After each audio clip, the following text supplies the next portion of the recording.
د نن ورځې تازه او باد خبر. د باران او سیلابونو له امله افغانستان کې شپېته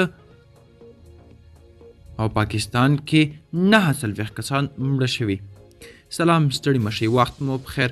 ګرانو کتونکو، پام وکړئ د نن ورځې مهم خبر ته.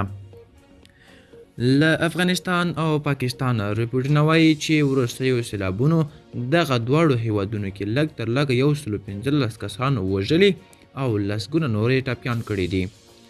د افغانستان د هوا پیژندنې ادارې په 14 ولایتونو کې د سختو ورښتونو وړاندوینه کړې ده. دا په داسې حال کې ده چې د وروستیو ورښتونو له امله دغلته 16 کسان مړه شوي او 30 نور ژوبلېدلي دي.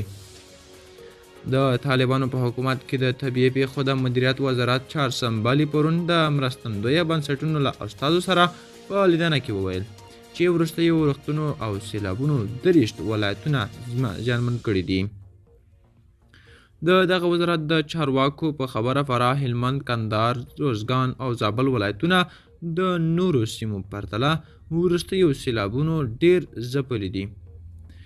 د راپورونو له مخې وروستیو ورښتونو او سیلابونو په پاکستان کې هم د 49 کسانو ژوند اخیستی دی.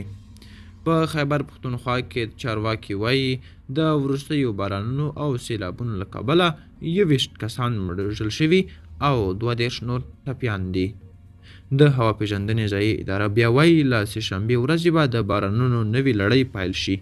ګرانو کتونکو، دا و د نن ورځې چمتو کړی خبر. تر بیا ښه وخت، ښې چارې.